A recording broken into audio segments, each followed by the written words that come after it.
Oh, halika na, sa amin ay sumama ka. Ngiti at sayang aming ambag. Tara na't manood kay Lisa Vlog. Hello mga bro, today po is Wednesday, 6 AM po dito sa Japan. Ito po yung current routine ko ngayon pagising sa umaga. Kinukuha ko po yung temperature ko, tapos sinusulat ko po yan dito sa likod ng notebook na to.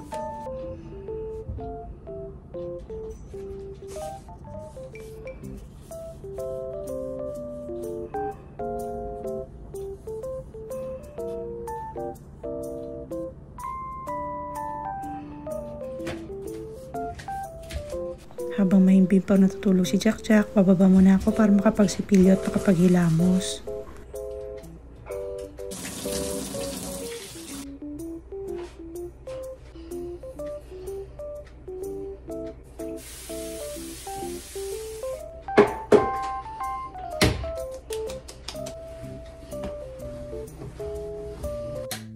Mahinanda akong inumin dito kagabi, naiinumin ko ngayong umaga.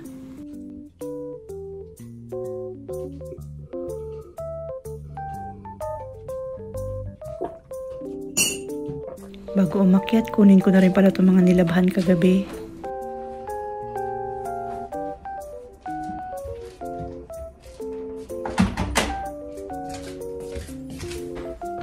Pag akyat ko, ayan si Kuya Jerome, gising na rin pala.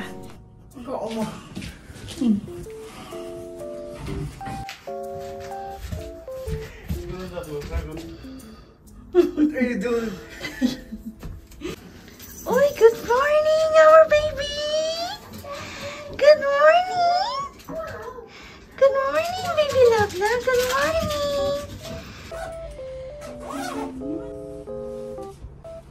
Masya.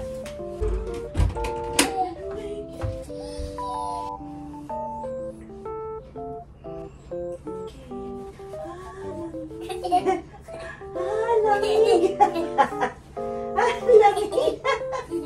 Lamig pituloy!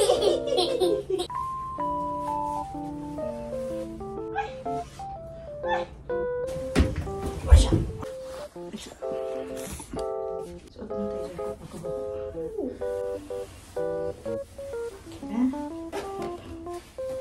Thank you!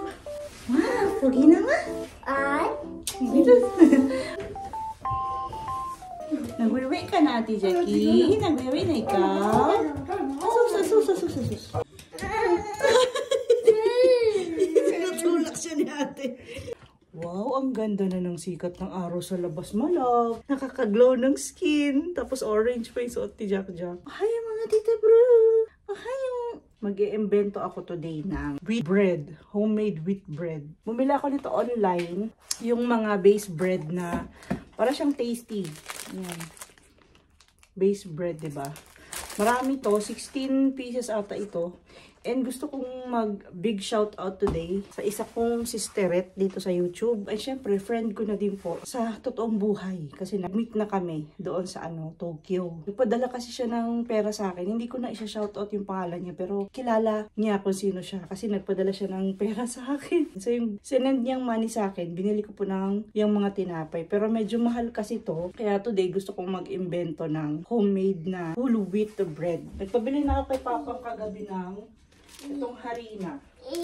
Ayan, full wheat flour. Nagpabili na ako kay Papang. And ngayon kasi, hindi rin ako pwedeng kumain ng mga hilaw na salad. Pagkatapos po kasi ng chemo session, hindi ka po muna pwedeng kumain ng mga hilaw-hilaw. So yung hilaw na salad is a no-no for now. Kaya nagtitinapay ako sa umaga. Tapos bukod doon sa mga tinapay, bumili din ako ng mga additional na. Yung mga iniinom ko, sinasama ko sa mga pagkain ko araw-araw. Ito kasi malapit na maubos, yung flaxseed powder. So bumili ako ng another one. Hinahalo ko kasi ito sa protein shake ko. Tapos bumili rin ako ng chia seeds. And ito, yung ininom ko kanina, nilagyan ko ng 1 teaspoon ng chia seeds. Tubig lang naman po yung ininom ko kanina kasabay ng chia seeds. Pero yun siya, kagabi ko pa nilagay yung chia seed para mag-bloom yung chia seed. Kasi hindi mo to pwedeng kainin na as is na ganito. Tapos bukod dito sa chia seeds, bumili din po ako ng wheatgrass. Yan. Kung hindi chia seed sa morning, ito na yung yung nilalagay sa isang basong tubig sa umaga. So meron na tayong flax seeds, may chia seeds tayo, and meron tayong wheatgrass. Ayan. Yan yung mga inahalo natin sa ating mga drinks. Ay sus! May batang nangungulit dito eh. Kumakain na ng tinapay. Binilihan kasi ng tinapay ni Papang niya kagabi. Gusto kong maghanap online ng recipe for wheat bread. Pero, may mga recipe naman ako ng tinapay dito. Ang gusto ko na lang gawin is i-alternate ko na lang. Kunyari, katulad nitong warm milk, ang gagamitin ko na lang is itong soy milk. Ayan. Ay, meron pala siyang recipe dito sa likod. Ay, recipe ba to? May mga recipe din pala siya sa likod eh. Oh. Meron siyang parang website. Titingnan ko din siya.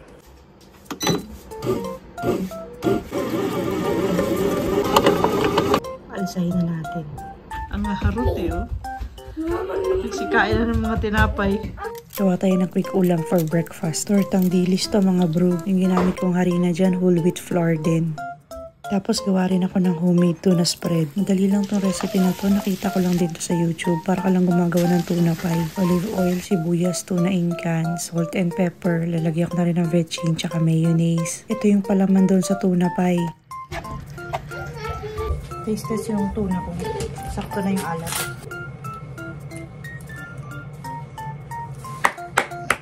Fishy. Mag-ano tayo? Mag-toast tayo ng bread. Ikaw na, toasted bread ka? Yes!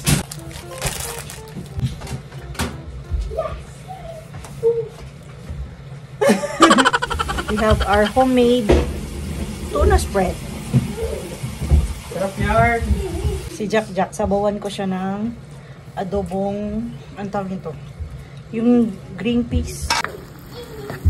Meron palang karagi si Papang. Binili kay Jack kagabi.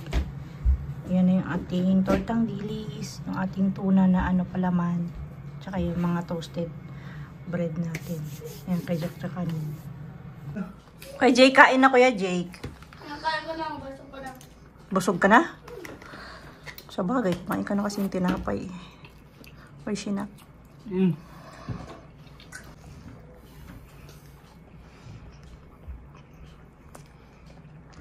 Shit.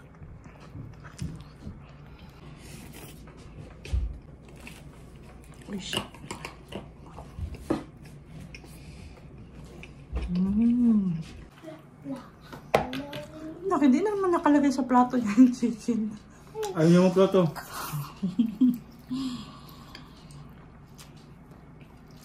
Kanin, subuan mo kanin.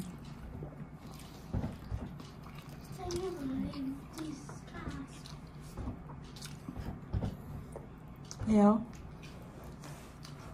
Ayaw mo yan, Jack.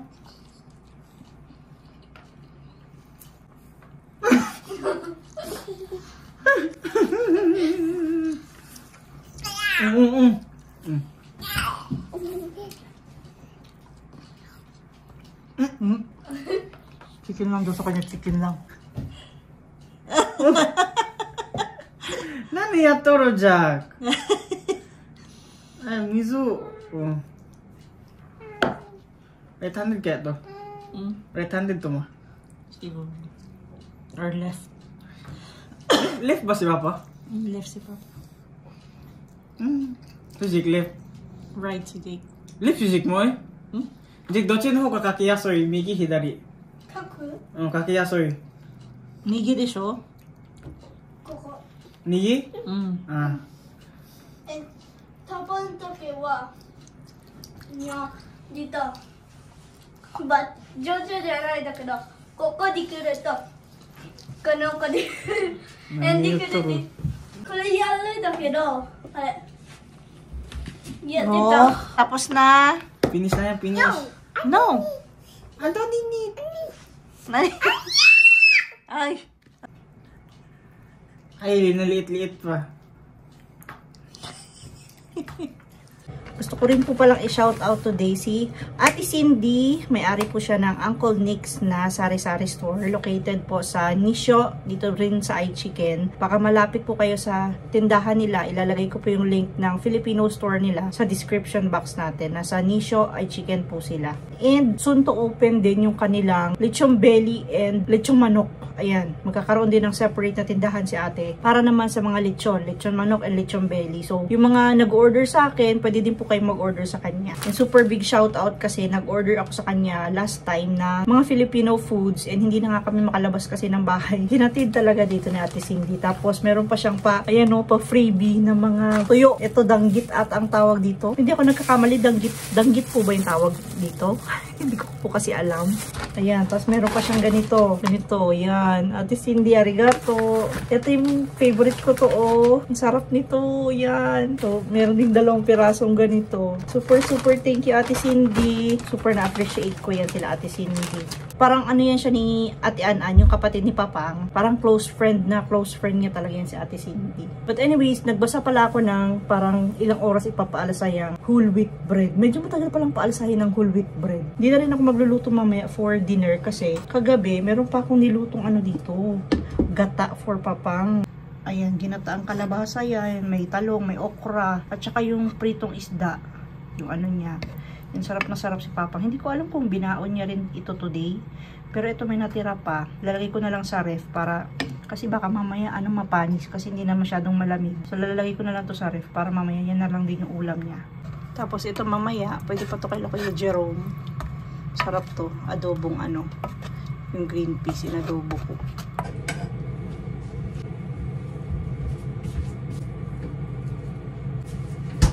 Ito na yung aking wheat bread after 2 hours. Hindi talaga siya umalasa ng alsa. Dagdagan ko pa ng mga another 2 hours or 3 hours pa. Yung umalasa talaga siya. Mamaya na lang yan. Nagpepapig na si Jack. Dito ako sa walk-in closet kasi magtutupi ako ng nilabhan. May batang sumisilip habang nagsalita ako. Doon ka lang. Narinig niyo si Jack. Tawa ko ng tawa. Hinuhugasan kasi ni Kuya Jerome yung puwet niya kasi nagpupo. Sigaw na sigaw. Tapos na po, Jack. O, sabihin po Kuya Jacob.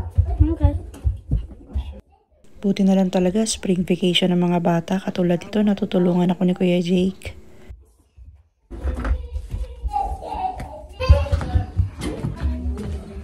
Tumatawag si Papang mga bro. Kain naman ng tortang dilis. Nagutom na. Ngayon lang sila ginutom. 1:30 PM na. Oy, Jack, lahat na yan. Iningkitan mo na lahat. Si Papang hindi daw uuwi ng maaga today. Mag-overtime daw siya today. Baka mga 6 or 7 PM pa siya uuwi. Pero pumasok yun kaninang umaga. 2 AM, umalis na yun. Kada siya.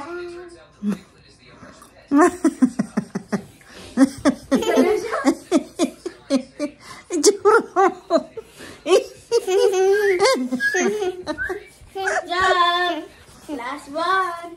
Kain na daw, kuya. Bilis, last na daw.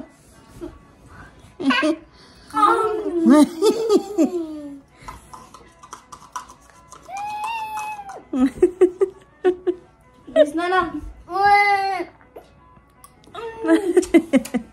Punas wet wipes, kuya.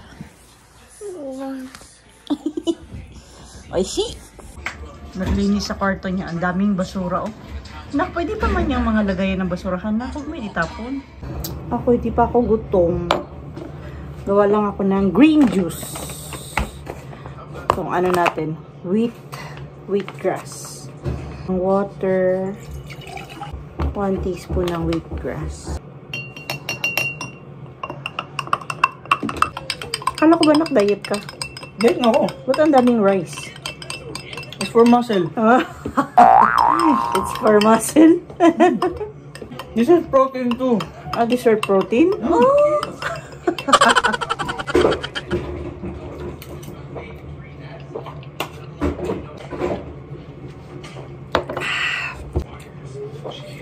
Ayoko lang yung amoy nitong wheatgrass kasi amoy damo nga. Nap time na ni Baby Jack Jack. Pinapatulog ko yan siya araw-araw. Ting 2:00 ng tanghali. Iwanan ko muna si Jack Jack kasi tingnan ko yung ano natin, wheat bread natin sa baba. Kung umalsa-alsa na talaga siya ng bonggang-bongga. Medyo umalsa-alsa na siya compared kay Nina. Nag-double in size na siya. So, i-bake na natin to. Nandito ako sa Genkan.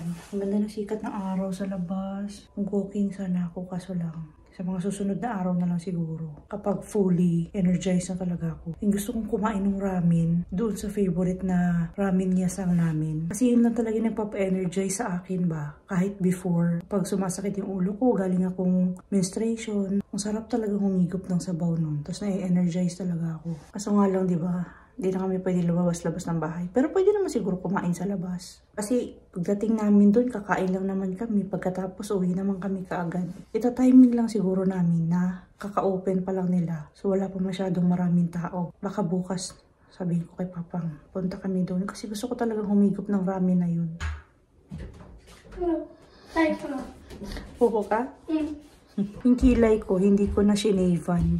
Huwag na taas na ako. Sa taas ka na magpupo? Bawa tayo. Kasi baho tayo mo? Bawa yun. Yung kilay ko, hindi ko na shave. Kasi kung malalagas man siya, hindi na kailangan i-shave. Excited na ako sa wheat bread. Sana masarap ito. Ang gawa niyo dalawa? Cellphone lang po. Cellphone ha? Maghapon ng cellphone ha? Sorry. Jackie, bakit ka bumaba? Asus, ang cute naman itong baby na to. Mag-idlip-idlip na lang din muna ako. 9 minutes pa naman yung tinapay. Para mamaya, luto na yun and medyo lumamig na din. Tsaka ko i-slice. Ang akin lang, sana masarap siya. Kasi kung di siya masarap, sayang yung ingredients. Pero ganun po talaga kapag nagbe-bake. Trial and error talaga yan. Pero wish ko lang talaga, ngayong first try, masarap na siya. Kasi kung hindi, maghahanap na naman ako ng ibang recipe. Alam nyo ba, nung namamaga talaga yung lymph nodes ko, itong part na to ng kamay ko, ayan, hanggang dyan sa may siko, manhid po yan, walang pakiramdam. Kahit ngayon nga, yung dito na part, manhid po ito oh. Kahit anong kurot ko, wala po siyang pakiramdam. Pero yung dito na part, ayan, dahan-dahan bumabalik na yung pakiramdam niya. Pero yung dito na part, ito mula po dito, hanggang dito, wala pong pakiramdam itong area na to ng braso ko. Manhid siya. Siguro nga kasi hindi pa talaga 100% fully recovered yung aking mga lymph nodes. Siguro sa mga ilang cycles pa ng chemo, baka bumalik yung pakiramdam ko dito sa part na to ng braso ko. Pero ngayon wala po tong pakiramdam. As in, total numbness po talaga siya. So kahit krukurutin ko to, hindi po ako nasasaktan. Wala lang, na kwento ko lang. Kasi nga, journey to natin ng breast cancer. So, yung mga ibang nararamdaman ko, kinikwento ko sa inyo. Para kahit papaano, meron kayong idea. Pero masasabi ko na gumana yung chemotherapy kasi eto, kung may pakiramdam na po dito, yung part na dito ng braso ko, may pakiramdam na po. Yung dito na part lang yung wala. And praying lang din ulit na sana sa mga susunod na cycle, mas lumiit pa yung lymph nodes ko kasi nag-shrink na po yung lymph nodes ko. Hindi na siya inflamed ngayon. Kaya siguro nagkaroon na ng pakiramdam yung dito na part. So praying sa mga susunod na cycle na mas mag-shrink pa or mawala yung mga cancer cells sa lymph nodes ko para magkaroon na to ng pakiramdam.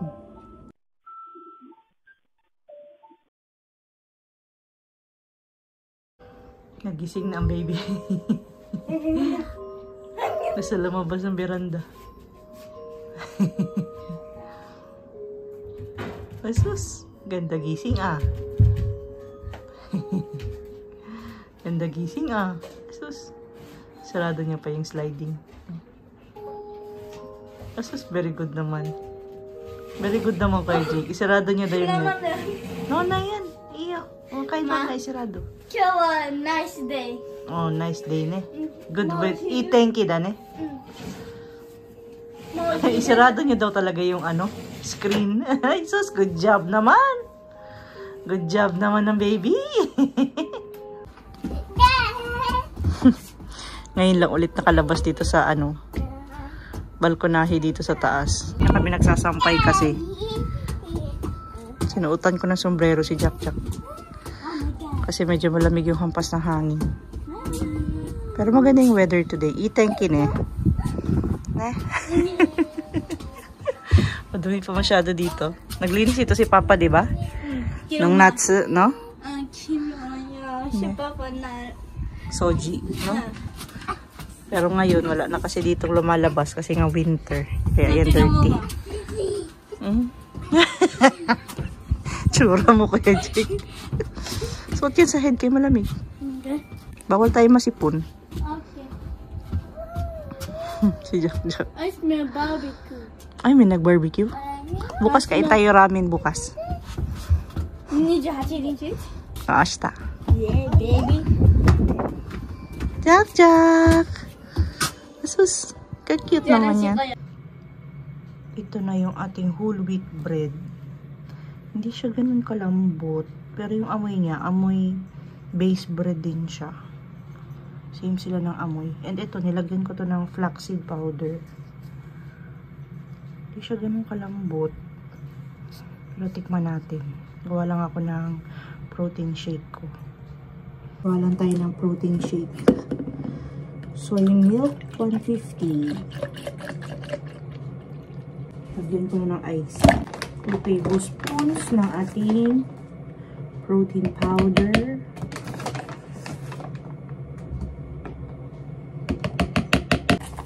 Tapos, 1 tablespoon ng ating flaxseed powder. Shake it, shake it, shake it. Tikman natin tong ginawa kong tinapay. Sana masarap siya. Huwag ko muna lagyan ng palaman. Yung siya muna. Much better yung lasa niya compared doon sa no base. Much better kaysa sa doon sa no base. So pag naubos ko na yung mga base bread dyan, nagawa na lang ako sarili kong tinapay. Sarap yung tinapay na nagawa ko mga bro.